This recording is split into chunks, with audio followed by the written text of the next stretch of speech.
Mari kita lanjutkan untuk pewarisan sifat yang terpaut pada gonosom. Kalau tadi terpaut pada kromosom tubuh, yang gonosom ini terpaut pada kromosom seks atau kelamin, yakni ada pada nomor 23, entah itu yang X-nya atau yang Y-nya, yaitu yang kecil ini ya.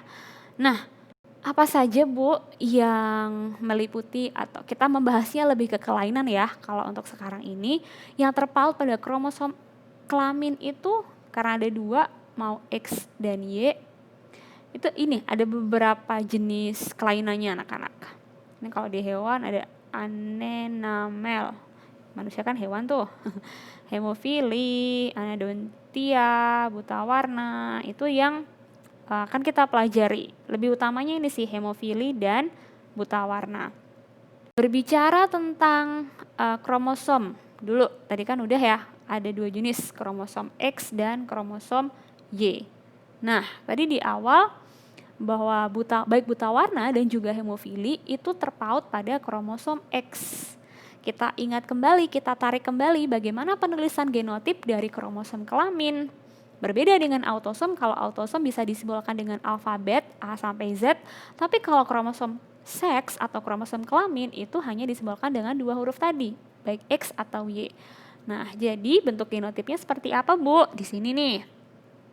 Oke, kita langsung fokus juga pada buta warnanya kalau gitu ya. Nah, buta warna ini kelainan yang menurun karena pewarisan sifat ya, dan dia pada resesif, terekspresikan pada gen yang resesif. Nah, bagaimana penulisan genotipnya Bu? Tadi kalau perempuan ditulis dengan XX. Oke. Nah, ini B besar ini untuk menunjukkan dia bersifat dominan gitu. Jadi menulisnya XB besar atau XB kecil. B itu untuk sifat buta warna tadi ya. Ingat tubuh itu tersusun atas alel ganda, berarti nulisnya XB besar. Itu untuk perempuan yang normal. Nah, sementara Bu, kalau yang XB besar, XB kecil Bu, itu apa? Nah, kalau selama ini kita nyebutnya perempuan heterozigot, itu juga bisa. Nah, untuk kelainan terpaut kromosom X itu ada istilah carrier nanti anak-anak. Carrier itu pembawa, seperti apa bentuknya nanti akan kita pelajari dengan soal. Lalu untuk yang B kecil, ingat ya harus diikuti dengan X-nya untuk kromosomnya. Inilah yang muncul sifat buta warna tadi. Jadi Bu kalau nulisnya gini, kayak gini boleh nggak Bu? Gini aja. Nah, yang kakek Ibu tuliskan ini adalah penulisan dari kromosom yang autosom. Tidak bisa. Ya, kalau yang gonosom harus X, B besar, seperti itu. Nah, XX kan untuk yang laki-laki, perempuan. Kalau yang laki-laki bagaimana Bu? Karena laki-laki itu tersusun atas kromosom X dan Y, maka penulisannya, nah harus diingat bahwa dia terpaut pada kromosom X, artinya huruf B ini hanya pada ada pada huruf X saja ya. B besar untuk laki-laki normal, sementara B kecil untuk laki-laki buta warna. Bu, ada tidak Bu laki-laki carrier? Nah, kalau carrier gimana nulisnya? Kan kalau carrier harus heterozigot, sementara pada kromosom yang laki-laki X-nya hanya 1. Jadi artinya tidak ada ya laki-laki carrier. Nah, langsung ini tadi, ini untuk penulisan genotipnya sudah ada tadi di awal. Kita akan langsung aja ke soal. Jadi soalnya seorang wanita carrier menikah dengan buta warna. Kita tulis dulu aja. Kalau wanita tuh gini. Normal carrier. Ingat normal carrier. Dan laki-laki buta warna. Yang laki-laki buta warna. Ibu tulis BTW aja ya, buta warna. Bagaimana penulisan genotipnya Ibu? Nah, normal carrier tadi karena dia perempuan harus ditulis dengan XX. Sementara yang laki-laki XY. Nah, kita masukkan di sini. Karena dia sifatnya carrier tadi yang heterozigot, artinya ada penulisan B besar, B kecil. Sementara yang terkena buta warna berarti ingat bahwa buta warna tadi terpaut pada kromosom X yang resesif, artinya B kecil. Udah, kita masukkan ke persilangan. Supaya tidak lama menunggu, Ibu tulis dulu coba ya. Nah, oke, baik Ibu lanjutkan. Kalau Ibu tuliskan dalam bentuk persilangannya, parentsnya adalah wanita normal carrier. Kita tuliskan genotipnya XB besar, XB kecil. Lalu yang laki-laki buta warna XB kecil Y. Dari sini kita tuliskan selanjutnya gametnya. Gametnya dari perempuan ini bagaimana, Bu? Karena berbeda dari susunan hurufnya nih ya, kita lihat nih, berarti ada dua jenis nanti, yang XB besar dan XB kecil. Begitupun yang laki-laki, XB kecilnya sendiri dan Y. Nah, ini kalau Ibu buat dalam tabel seperti ini nih bentuknya. Ini untuk yang gamet yang laki-laki, XB kecilnya ke sini, Y-nya ke situ, yang B besar, yang perempuan, gametnya XB besar, XB kecil. Lalu kita variasikan seperti biasa. Apa yang terbentuk dari sini? Nah, harus kita tulis yang kapital terlebih dahulu. XB besar, XB kecil. Di sini XB kecil, XB kecil. Aduh, nggak cukup nanti. XB besar, Y. Dan ini XB kecil, Y. Dari sini coba apa fenotipnya? XB besar, XB kecil. Ini adalah perempuan yang carrier ya. Lalu yang ini XB besar Y, ini adalah laki-laki normal. Sementara yang ini B kecil perempuan buta warna dong, karena B kecil. Lalu yang di sini laki-laki buta warna. Nah, kita cek nih, ini ke sini ketemu sama dong. Jadi gimana penulisannya, Bu? Nah, penulisannya Ibu tuliskan masing-masing aja ya. X kayak merah aja deh. XB besar, XB kecil. Ada berapa nih? Terus ada XB kecil, XB kecil. Lalu ada XB besar Y. Terakhir XB kecil Y. Nah, ini kan semua genotipnya berbeda ya. Yang ditanya apa? Persentase keturunan yang memiliki genotip yang sama dengan ibunya. Nah, ibunya apa tadi? Ibunya normal yang carrier. Yang carrier ada berapa? Ada cuma 1 ya. Nah, presentasenya berarti berapa? Yang ini kan 1 kita buat. Berarti 1 dari 4 dikali 100. 1/4 kali 100 adalah 25%. Oke, jadi seperti itu ya cara mengerjakannya. Diingat-ingat bagaimana kembali menuliskan dari gamet, penulisan gamet, kemudian menyilangkan, mengkombinasikan dari gamet-gamet itu, dan terakhir menarik kesimpulan, misal perbandingannya kah, persentasenya berapa ya.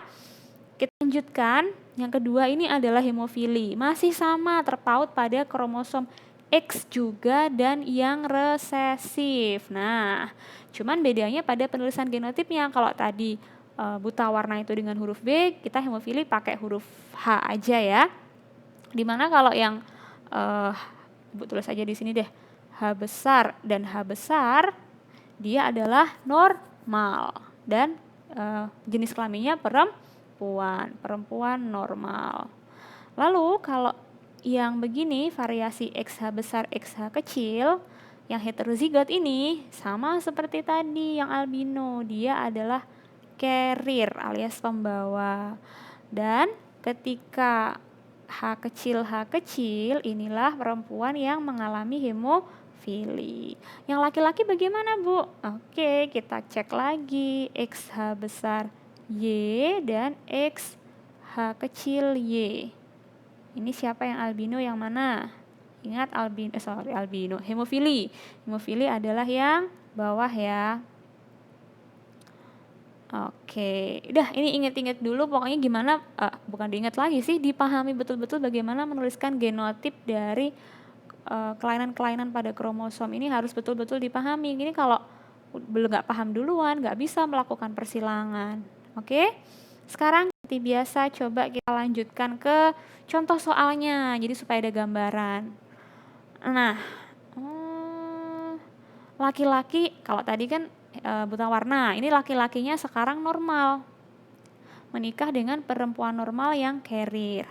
Pertanyaannya, keturunan yang menderita hemofili. Oke, kita tulis dulu apa sih yang kita ketahui bahwa ada laki-laki normal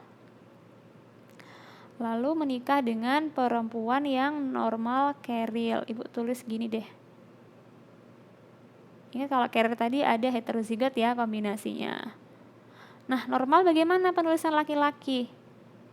Ingat, kalau tidak bahwasanya hemofili tadi kromosom yang resesif. Berarti ini dituliskan dengan huruf H besar. Yang carrier bagaimana, Bu? H besar, H kecil. Yuk, kita lengkapi dulu persilangannya seperti biasa. Nah, coba kalau yang kayak gini gimana mengisinya? Yuk, bareng-bareng sama Ibu. Kalau di sini yang laki-laki terlebih dahulu, kita ambil dari gamet yang laki-laki ya. Berarti ini. Kita tuliskan X, H besar dan Y. Sementara yang perempuannya adalah X, H besar dan X, H kecil. Bagaimana kombinasi dari filialnya nanti, Bu? Ya, kita cari. Di sini susunannya menjadi XH besar, XH besar. Di sini XH besar, XH kecil, ya dong. Dan di sini XH besar, Y. Terakhir XH kecil, Y. Bu, nulisnya kalau Y dulu boleh nggak, Bu? Ya, ini sama dengan penulisan yang dominan. Yang tadi penulisan kromosom kan XY, nggak ada YX. Oke? Nah, kita cari fenotipnya kalau begitu. H besar, XX, perempuan normal.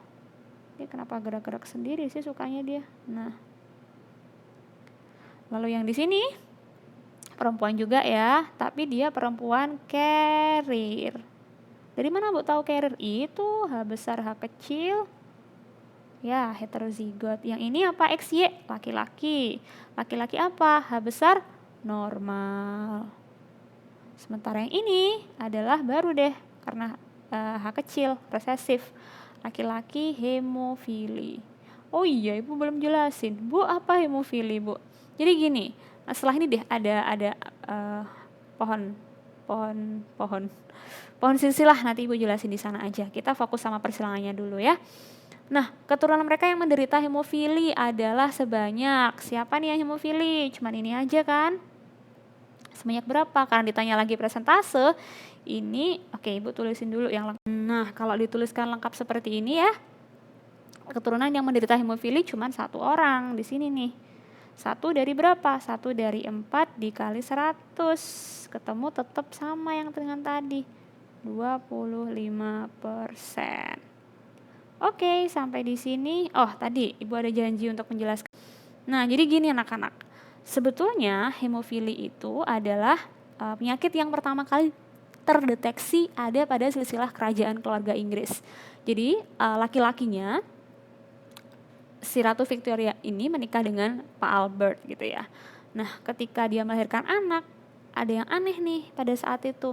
Anaknya ini tidak bisa berumur sampai usia yang panjang gitu. Kita cek di sini.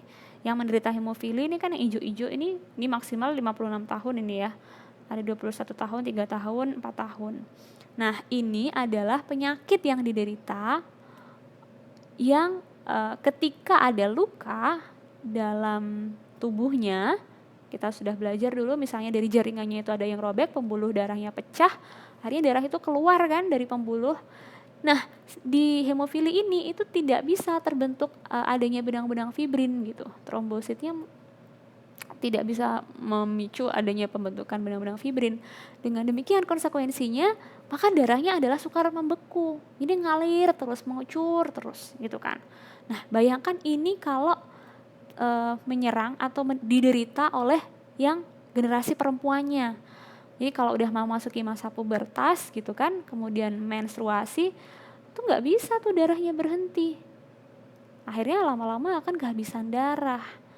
Dan itu tidak ada penyembuhnya karena faktor genetik yang ada dari perilakunya dijaga. Mungkin kalau sekarang sudah ada teknologi yang dikembangkan yang lebih ya, jadi penyakit itu bisa dideteksi dari awal. Seperti itu hemofili. Kalau buta warna tadi adalah penyakit yang tidak bisa membedakan warna. Kalau pernah dengar buta warna parsial, buta warna satunya parsial berarti seluruhnya apa total. Nah, jadi kalau parsial nggak bisa membedakan warna hijau dengan warna-warna lain. Kalau yang total berarti cuma bisa ngeliat hitam putih, Bu. Iya, dunia itu abu-abu gitu. Oke, kita sementara videonya fokus persilangan dulu ya. Kapan-kapan nanti kalau misalnya kita review, kita bahas lebih jauh, pahami dulu bagaimana cara menyilangkan. Silahkan bertanya.